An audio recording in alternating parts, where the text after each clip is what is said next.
Have you ever wished you could eavesdrop on a conversation with a millionaire? My name is Michelle Thompson. I'm a retired project controls engineer and business professor, and that's exactly what I'm going to do in this podcast. I get to ask the questions that everyone else wishes they could. I'm going to find out exactly how they were able to build their empires through automation and outsourcing. And I'm going to break it down in a way that helps you build your business to run on autopilot. Don't miss out on Automate to Dominate. Hello, everybody, and welcome to another episode of Automate to Dominate. Today's guest is Aleasha Bahr, and she is the owner of Aleasha Bahr Sales and Marketing. Now, Aleasha, I'm so excited to have her because she is the absolute queen of closing high-end ticket sales. In fact, Aleasha is actually known for having an alternative to high-pressure sales. It closes at an amazing, over 50% of the time, which is impressive. But if you look at Aleasha's track record herself, she actually closes 90% on 5, 6, and 7-figure sales. Aleasha, so great to have you today. Thank you so much for having me, Michelle. Oh, it's an honor. It's a pleasure. Aleasha, can you give us a quick background on how you made it to where you are today? Yeah. So basically I started with this little website and did a lot of online marketing stuff. It was called allaboutcabo.com. And I worked with all the clients to help them advertise on there. And it was like a startup. So got that experience out of the way. Like Cabo, Mexico? Yeah. Okay, cool. Yeah. It was before SEO was ruined. So they ranked number 1 for all keywords related to Cabo. So we were able to sell the real estate on the website to businesses in Cabo. Nice. Yeah. So then I moved to regular media. So I worked with radio and newspaper selling their digital marketing. So big nationwide companies with large digital capabilities, especially newspaper has a lot of digital capabilities because everybody reads the news online. So I sold a lot of stuff there to automotive, to real estate, to small business, to big business, to retail, like you name it. And then I was kind of disappointed in always the company I worked with not delivering on client promises. So I decided to make my own company. And I had a digital marketing agency for 3 years. And I recently moved to do sales and marketing strategy and consultation because a lot of sales coaches or trainers out there don't look at the funnel at all and what the marketing looks like. And I found that it makes a big difference. And I'm able to impact more people this way than doing only a couple of companies' marketing campaigns. Okay. So for you, it was more about being able to have a broader reach versus just one-man band and you had to just take a couple select clients. Is that right? Right. And I scaled it to the point that I could with I just thought about it I've never known a happy agency owner. That's not good. They're really overwhelmed. It takes a long time before you're not working all the time. So yeah, I made a choice that helped more people and also was less demanding on me. Okay. Yeah, absolutely. That's what this podcast is all about, actually, how to not kill yourself and be able to set things up and automate them. So we're totally in line. Perfect. So what made you pick sales and marketing? Did you fall in love with it, or is it just kind of you just stumbled into it as your career went on? So I stumbled into it to begin with. I always liked being creative. So marketing ties in a lot with that. I'm what you would call more of a creative idea marketer, although I do like data a lot too, to make informed decisions. But I love coming up with fun ideas. And then sales, I just sort of fell into. I didn't think that I was a very good salesperson, but I like people. And I realized that there is a real need for somebody who cares about the person that they're selling to. I don't know. Isn't that a novel new concept, right? Yeah. I just realized that I was good at sales because I cared. And over time, it was really lucky because we sold in pairs at the media companies that I worked at. So I would work with a print rep on their accounts and on new business, but I would sell the digital portion of the client's campaign. So we would sell in teams all the time.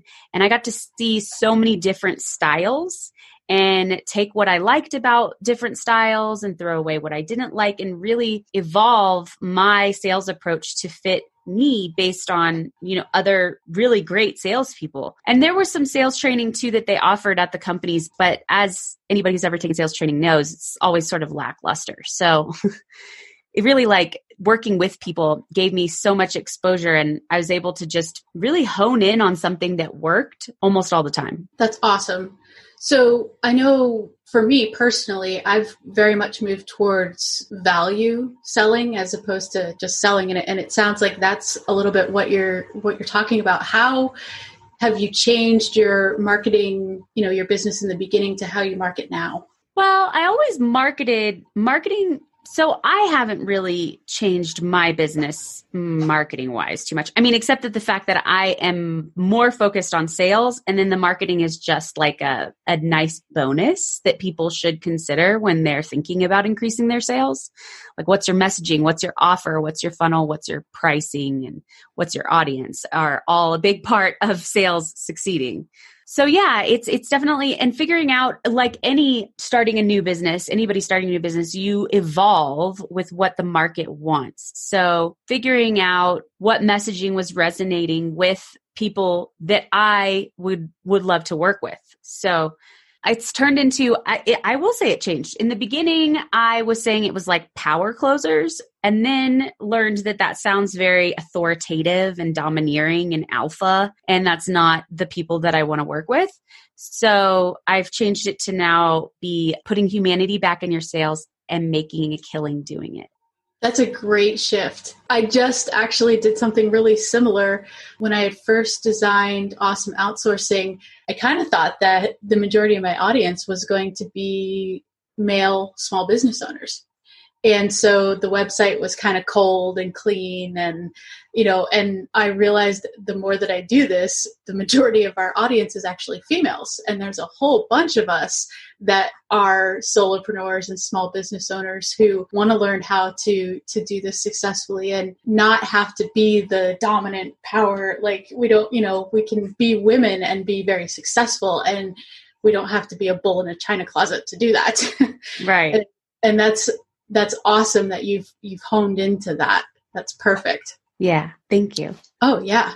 So as you've grown and you're very value-based, help our listeners figure out, how can someone honestly sell being very genuine and without sounding like a slimy salesman, right? Because we all need to make money, but that's why we're in business. But a lot of times that's not the ultimate goal, but if we don't make that goal, we're going to die and we're not going to be in business. So how do you balance the two between, giving value and being honest and genuine and not being super slimy? Yeah. So it is something that a lot of people associate, like, oh, I'm a good person, so I'm not good at sales. And it's like, well, you're not going to be able to help anybody if you can't sell them on how you can help them. It's just the reality of the situation. So what helps a lot of people is to get out of your head about it being a sales call at all, and just focus on how you can help the other person and if you can help the other person. And not in the way that you give everything away, although you shouldn't even be able to give everything away in a 30 minute to hour long phone call. You want to leave them with some value that they can walk away with, but more than anything, you really want to understand what they're going through and dig deeper. And if you can help them, then offer help. And money is a result of that, but it's not the entire point of the phone call. It's not, I need to convince this person to give me their money. It's, can I help this person? And if I can, great. Then we can move forward and work together. Yeah. And you talk about on your website, 20% talking and 80% listening. And I think that's so important. How do you fit that in when you're trying to give value to someone and you want to help them, but you also need them to tell you how they can help you? Yeah. So, I mean, I'm a naturally curious person. So I always say there's only 3 things that you need to be good at a good salesperson. And it's curiosity, passion, and empathy. So if you're able to understand, if you're genuinely curious about what somebody's been through. So what have you done? What did you like about it? What didn't you like about it? What's your goal moving forward? Did you try this? What was the result? Like asking genuinely curious questions to understand what's going on, not these like contrived scripted questions that you often see, like, what's your biggest challenge right now? Or something like that. That's not really like getting at what has happened to this point. So you get a clear picture of where they are. So being genuinely curious as if you were just having a conversation that wasn't about a sales call. And then the empathy piece of it is truly understanding where they're coming from. Like, have they actually been burned? Like, are they scared? Are they cautious? What would you be like if you were in that position? And that will naturally tailor your responses because you will know like how you would want to be treated in that situation, basically. And then passion, being excited to offer somebody the solution to this problem is exciting. So this person is coming on the phone hoping that you are going to be able to solve this thing that they have a problem with. That's what they want. So it is exciting for both of you if it is a fit and you can help them. So, I mean, I think that there's just not very much talking when you're naturally uncovering a situation. And when you do, it's more of an exchange of conversation. It's not so much like a pitch at the end. Even when you're at the quote unquote pitch part, you want to be checking in with the person and saying, did I hear you right? Does that sound like something you need help with? Does this sound like would solve that for you? Things like that. So it's an ongoing conversation. It's never like, here's the part where I pitch. Because if you get to the part where you pitch and you just talk the whole time, you're going to lose their interest. And they're going to have their guard up. They're going to be more skeptical during that period of the conversation rather than it being an exchange like where you're checking in and making sure that, because a lot of times people won't understand what you're saying, but they won't say anything unless you ask them. And that, what you just said is so golden. Can I just rephrase that? Just, Sure. because if you guys didn't catch it, she just said, let them talk like a normal human being. Don't be nervous. Just talk to them like you're talking to a friend, asking them what their problem is. And if you have the solution, then wouldn't you try to help a friend with the solution that you have? And stop making it so much about the end close and just having that conversation and be able to talk to them. And if you genuinely can help them, awesome. Then you know what? It's a win for both of you. And if you can't help them, then you shouldn't sell them in the first place because it's not a good fit. Mm-hmm. And not everybody is a good fit for you. You shouldn't be selling to everybody. And if you are, you're doing it wrong. Absolutely 100% wrong. Mm-hmm. And so just by listening to them and talking to them like they're your best friend and you want to help them is just absolutely gold and a perfect way to start that conversation and pull the information out of them. Not because you're trying to close them, but because you're trying to help them, just like you would help a friend. And that is just amazing. I think so many people get so nervous when they get on the phone and they're like, oh my gosh, I have to close this. I have to close this. I'm a failure if I don't help them. And it's not about that. It's just what you said. It's about building relationships. It's about actually helping people and listening. So that was golden. And it actually, the next question that I was going to ask you kind of leads right into that. And we kind of already answered it, but maybe we can just highlight some of what you said. As listeners improve on their selling, how can they talk about the results of what that person's come to you with a problem, right? And they need a certain result. And so many times when people are quote unquote selling, they're talking about the features of their product and what their product's going to do for them versus the result and the new reality that your thing that you're selling is going to help them with their problem. Can you talk to us a little bit about that tiny little shift that means everything? Yeah, absolutely. That's something that is so important, and that's cool that you know about that. Everything that you mentioned should connect to the end result. a lot of people assume that it's obvious what the end result is of their feature. Like, oh, well, we offer audits so that we can ensure like that there are no missing gaps in your process. But you would say, we do audits, so we make sure that you have the most efficient process possible so you can save time and make more money or whatever. It just sounds better to connect it to the end goal rather than it just being this audit that sounds awful. Right. It's not the arbitrary process. It's the dream at the end of what they're trying to solve, right? Right. And it is genuinely like, think about each of the features of your service or product. And the reason that you have them is so they can get that and achieve that desired result. So you just need to point out why that's part of your offering. It's so you can XYZ. And in a more advanced way, you want to tailor it to what their specific goal is. So, for example, I had a client who sold books and people either wanted to get their message out or they wanted leads. So he would tailor his delivery of the service so that the end result either focused on one of those depending on what type of person it was. And that all goes back to that listening in the beginning, right?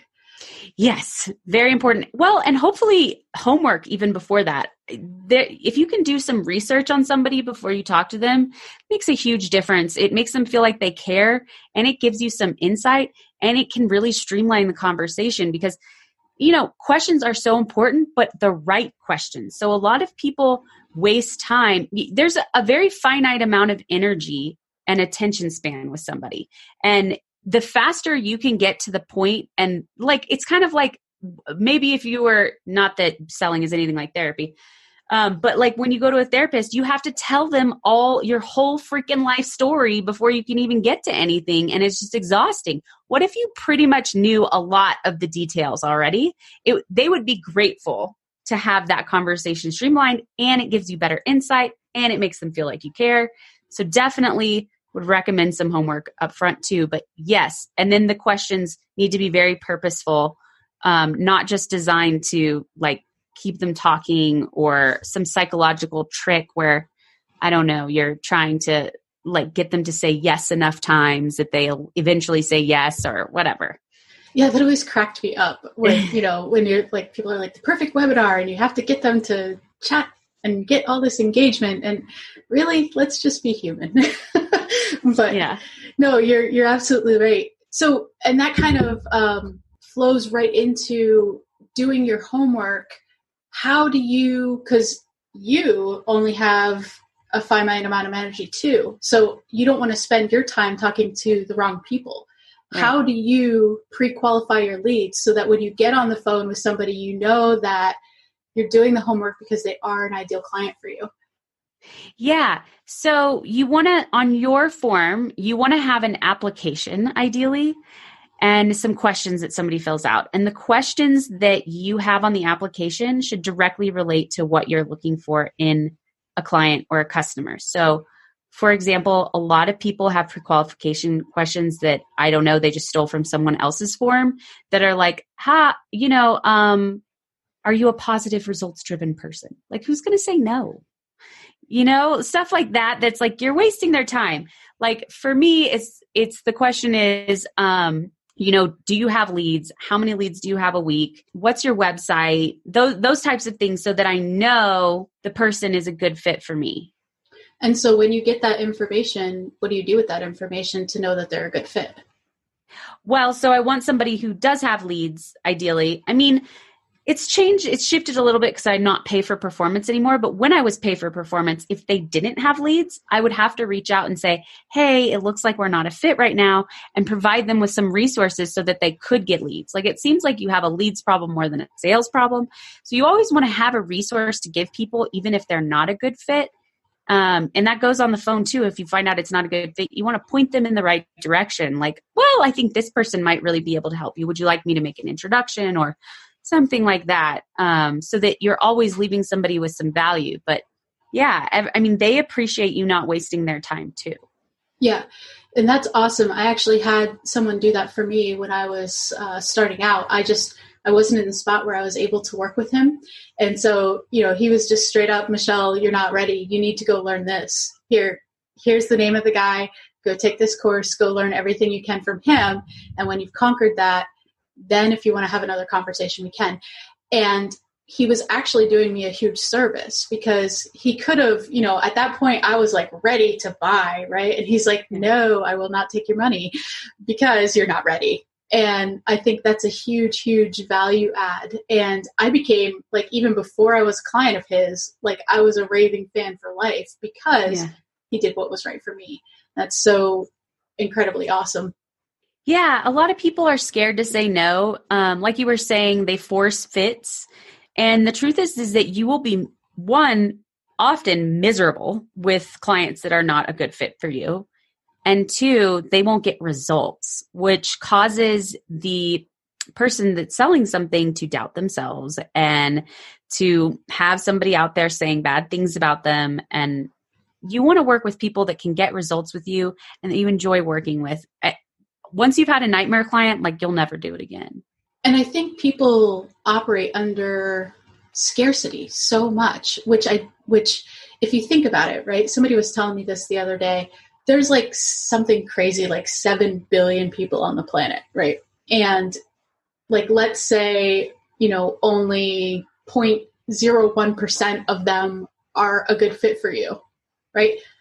You're never, ever going to be able to help 700,000 people, right? Yeah. So, there's enough out there for everyone. Pick who is in your lane, who you can totally help, and, stop with the scarcity mindset and just work on value and helping people. And you're going to get there.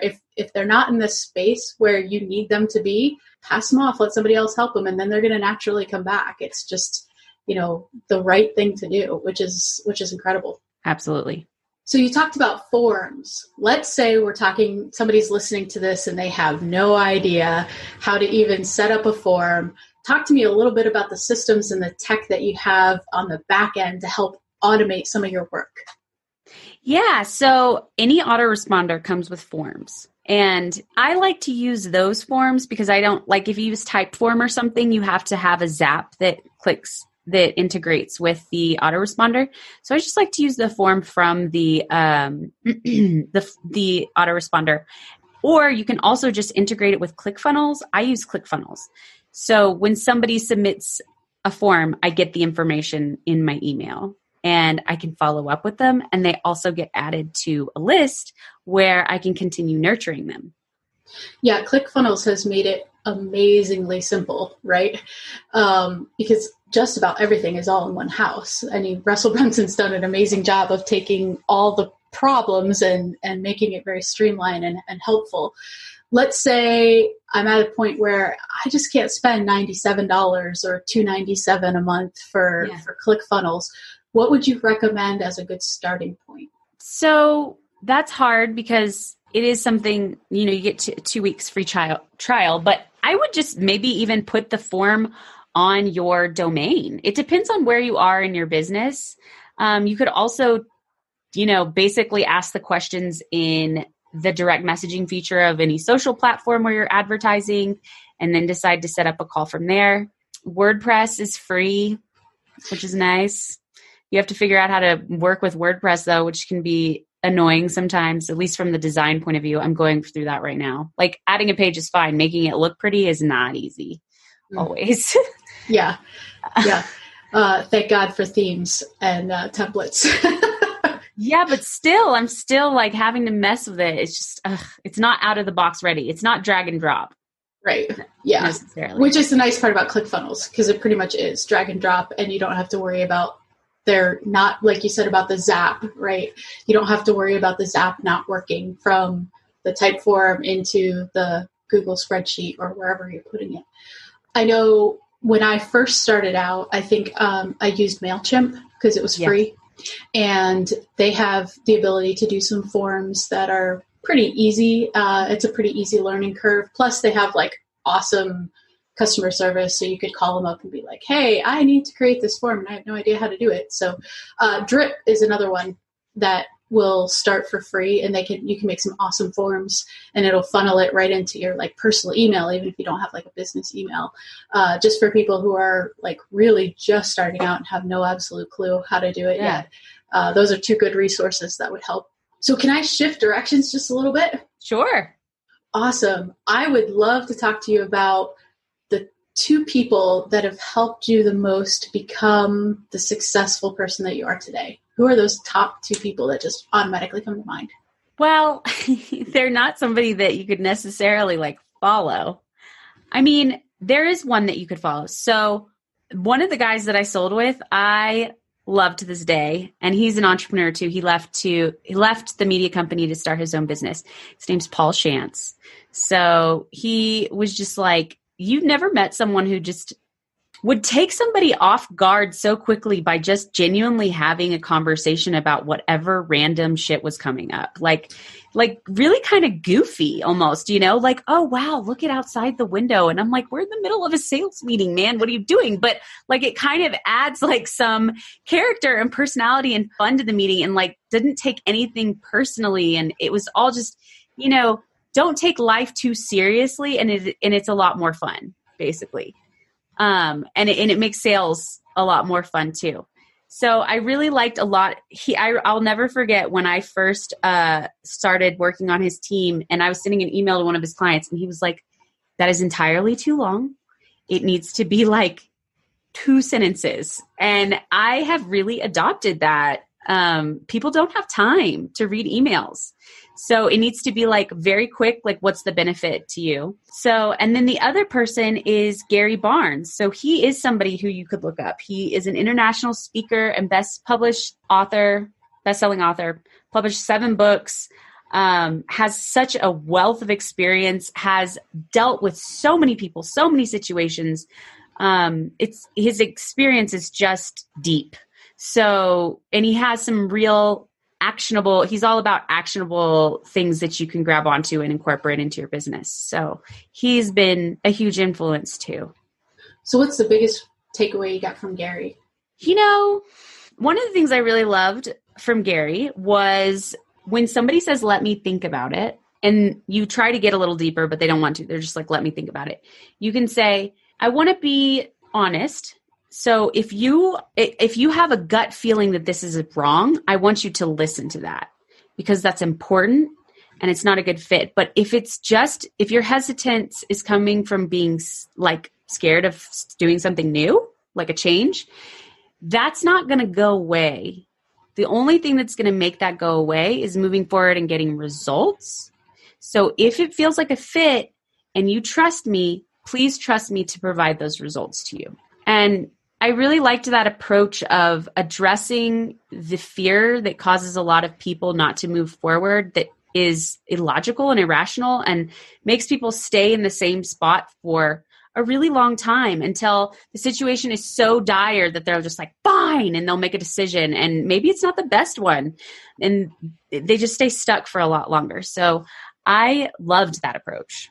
Yeah, that's a really soft way to do it, where you give them the out, but then you also address the underlying nagging problem that they don't want to tell you, but really probably is, I'm terrified to spend the money, right? And so to be able to kind of touch that and normalize it and let them know, hey, it's okay. And if you don't trust me, then okay, we've got a major problem. Yeah, we shouldn't be clients, right? It's not a client. And so that's a great way to kind of hit 3 major milestones all in one real short little conversation. That's awesome. Yeah, I loved it. So if you were at a party and you ran into an entrepreneur and they're like, I'm going to rock the world, and you could only give them one book, what would it be? Oh, so I'm reading a new book that is really good called Straight Line Leadership. And it's basically about how you need to adjust your inner stance. You can think positive and you can, take all these courses and know all these things. But if your inner stance isn't aligned correctly, then you're not going to succeed. So basically doing whatever it takes to get what you need, like within reason. So a lot of people say, I know I need to do this. I know I need to do that. I know I need to do that. but they're not living that example. So it's basically just like the freedom of being able to create your life in every moment starting now. And it's always now. And the only way that anything's going to change is if you do something about it now, basically.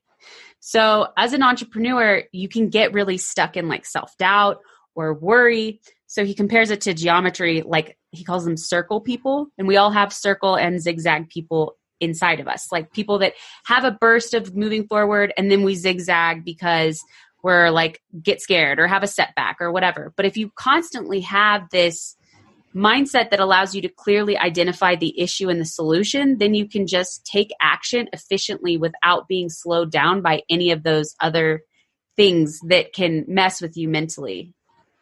Okay. And who's the gentleman that wrote it? I don't know his name. I'm sorry. Oh, no, that's okay. I'll look it up. No problem. Yeah. So if you could put one quote or mantra on a billboard, what would it be? Oh, man. I guess, I don't know if it's something that a lot of people, no, I know what it is. You either got the lesson or there are no failures. You either got the lesson or the result that you needed. Ooh, that's really good. Ooh, I like that one. Where'd you dig that one up? Is that an Aleasha-ism? I picked it up from somebody else, but that's like my variation of it. I don't think they said it exactly like that, but I was like, I really like that idea. Yeah, you need to like stick that on your website, girl. That's awesome. Thanks. Very good one. So let's say somebody's listening to this podcast and they're like, oh my gosh, I need to hire Aleasha. She is what I need to start closing these sales. How do they become a client? Yeah, so I would recommend going to Aleashabahr.com, and there's a video on there with the 6 things you can do to immediately close more business. It will soon change to be the 3 secrets to closing over 50% more, a webinar more so. This one is just like an 8-minute video. And then there are daily emails after that, but they're just pure value. I'm not selling anything in them. I get a lot of feedback on them, but you can always unsubscribe. So, and I'll also be releasing a group coaching program very soon, which will be really low entry level. So you'll still be able to get results. And because I think a lot, and I empathize with this so much, that you don't know who to trust and you don't know if somebody's a fit. So it's a great way to get results and figure out if somebody is worth the time investment at the same time. Kind of dip your toe in the water and get to know you a little bit. Yeah. And I always have fun on those, and people always get results on my group coaching calls. And then one-on-one would be the step after that. So you would apply, basically. There's an application process. It's not extensive or anything, but yeah, to work on. Awesome. All right. Well, thank you so very much for your time. I mean, there were some amazing golden nuggets that you threw at us, and so I hope everybody was taking notes. Any last parting words of wisdom? I mean, based on our conversation, just don't take life too seriously, and it's a lot more fun. Yeah, that's so true. I know just having the stroke, that put things in perspective real fast. I took myself way too serious before, and now, hey, it's all about helping people and having fun while you do it. So right? Yes. Yeah. And it makes life a whole lot less stressful and a whole lot more fun. Yeah, enjoy it. Enjoy it while we're here. You might as well enjoy it, or you enjoy it or hate it. Why not enjoy it? Right? Absolutely. Yeah. So thank you so very much. And everybody, make sure that you check out Aleasha's website. Again, it's Aleashabahr.com, which is AleashaBahr.com, all one word. And make sure that you watch that video and sign up for her email, and just awesome. Get to know her. She is a super awesome source of value for you guys. So Aleasha, thank you so much. And I appreciate you guys. We will see you next time. All right. Thank you for tuning in to the Automate to Dominate podcast at www.awesomeoutsourcing.com/podcast. My name is Michelle Thompson.